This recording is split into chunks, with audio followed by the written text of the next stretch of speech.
Maybe you've wondered how Children International can collect more than 850,000 letters and over 350,000 photos, then send them around the world each and every year, while making sure they all get to their special sponsor. Once you sponsor a child, what often happens is a staff member or volunteer goes to that child's home, giving her and her family the great news. They now have someone who supports and cares for them. She might write a letter then and there, or come to the community center to write her first letter. She'll also write another letter in about 6 months. This is the first step of a long and important journey that results in the collection of all those letters and photos each year, every year. All of them arriving at the Children International headquarters in Kansas City for processing, ensuring they each make it to their final destination and into a sponsor's hands and heart.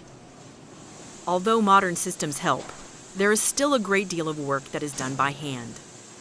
And people like Bob are just a few of the many people who make this happen in Kansas City, once field staff have done their part, of course. We receive 5,000 to 10,000 child letters a week to make sure they get where they're all supposed to go. Jessica opens each box and begins organizing the child letters. She runs them through the scanner.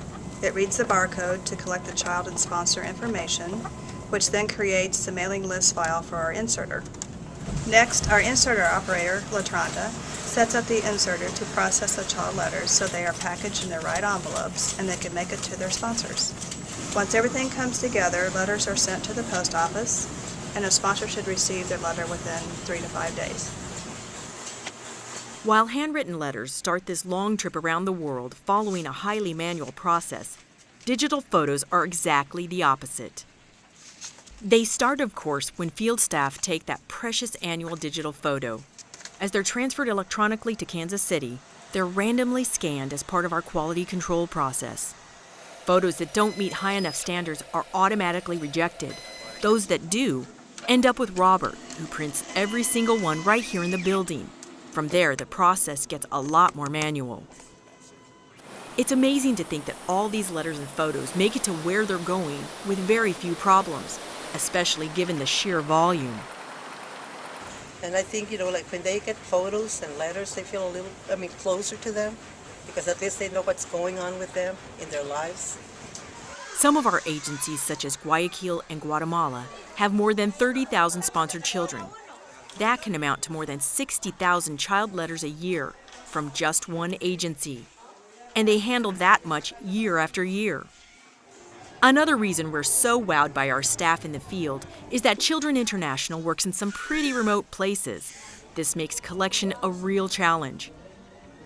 Our staff in Tabaco, Philippines, for example, need a boat to reach some sponsorship communities. And in some places, roads and bridges don't even exist. Everywhere we work, staff and volunteers are doing a great job of helping us do one important thing: making it possible for sponsors to have a real and emotional connection with their sponsored child. The correspondence back and forth was extremely meaningful to my young children, because they've been able to grow up alongside these children that we're sponsoring, and through the pictures and through the letters, they're seeing their writing style improve, and then the pictures are showing them as they get older. So it's all very, very personal and makes it very real. For every sponsor, a letter is worth 1,000 smiles, and a photo is worth 1,000 wonderful words.